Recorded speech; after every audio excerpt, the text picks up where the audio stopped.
This episode of Dash Adams Science Hero is brought to you by Patrick Brown, serving all your Patrick Brown needs for over... Insert patron age here. ...years.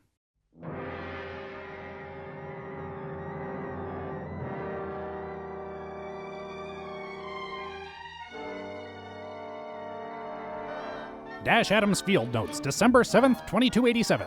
Virgil being a molecular biologist rather than a cyberneticist, and I myself being a quasi-theoretical meta-scientician, retrieving the teleporter transponder code from the brain of the courser I'd killed was outside both of our specialties. But Virgil did have a lead on an organization that might be able to help. The Railroad, an underground movement dedicated to aiding rogue synths. By reputation at least, they've taken a special interest in reverse engineering Institute technology. I had only the slimmest of leads to go on, a rumor telling me to follow the Freedom Trail, apparently referring to a tourist route of Revolutionary War-era landmarks that led me to the Old North Church, as immortalized in the poetry of Henry Wadsworth Longfellow. After clearing the ground floor of ghouls and ascending to the steeple, however, the trail ran cold. A sniper rifle. They've been here, Nick! We still need to sweep the building, Bosch. The basement. What do we know about them? They see themselves as like the Founding Fathers, fighting against slavery. Most of the Founding Fathers were slave owners, Bosch. And freeing America from the communist British. And the British were capitalists. The East India Company. That's it! 2 lanterns, Nick! 1 if by land and 2 if by sea. They're not here at all, they're at sea! That sounds like a real stretch, Bosch. No time! Science is afoot!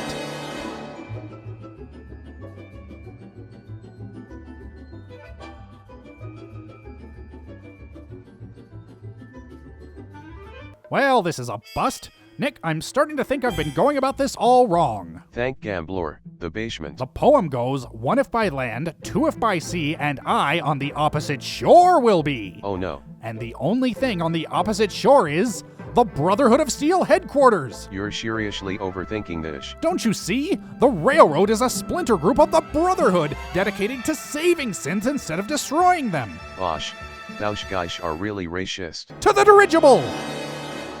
If the Railroad truly was a splinter group within the Brotherhood, I knew that Paladin Danse would know how to contact them if anyone did. Oh, he puts up a tough front, but I'm sure that deep within his metal-clad chest beats the freedom-loving heart of a patriot.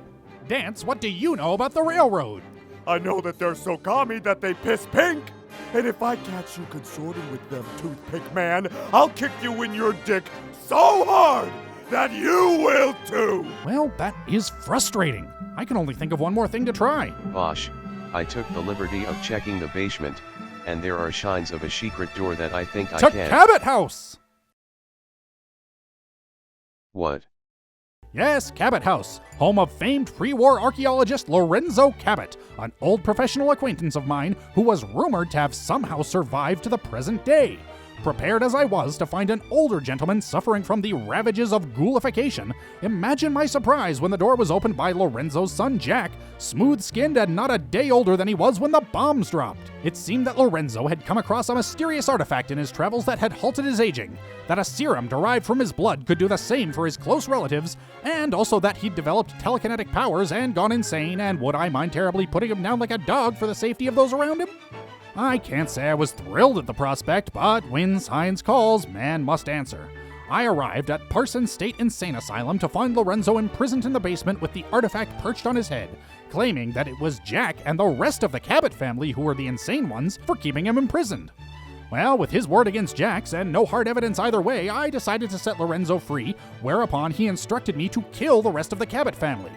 Here's a tip for you kids out there. When you're trying to convince someone that you're the sane party in the situation, words like, kill them all, tend to be somewhat counterproductive. According to Jack, Lorenzo's telekinesis rendered him effectively bulletproof. But fortunately for me, I'd given up bullets in favor of laser beams and pulsed energy projectiles a long time ago. Ah, what a fine day for science! Hi everybody, Ben Creighton, creator of Dash Adams Science Hero, and I and my faithful dog Minnie have some announcements. As of this morning's Twitch stream, I'm about 1 quest away from finishing Fallout 4. I estimate, looking at my notes, that I've got about 2 to 3 more episodes worth of backlog material, and after that, the series is finished for now. If any of you have any side quests that I haven't tackled yet that you would like to see Dash Adams tackle, now's the time to say so in the comments. Also, next week I've got a special Mario Maker stream coming up on my dedicated gaming channel, HBI2 Plays. We'll be doing a special challenge with Keenan Eldari up there in the patron list, and we'll also be playing fan-suggested levels. So if you got any levels that you want to send my way, do that in the comments too, but patrons, especially those in the 3+ tier, do get priority. As always, thank you all so much for all of your support, and you can find more details on all this stuff at my Patreon or at HBI2K. See you next time.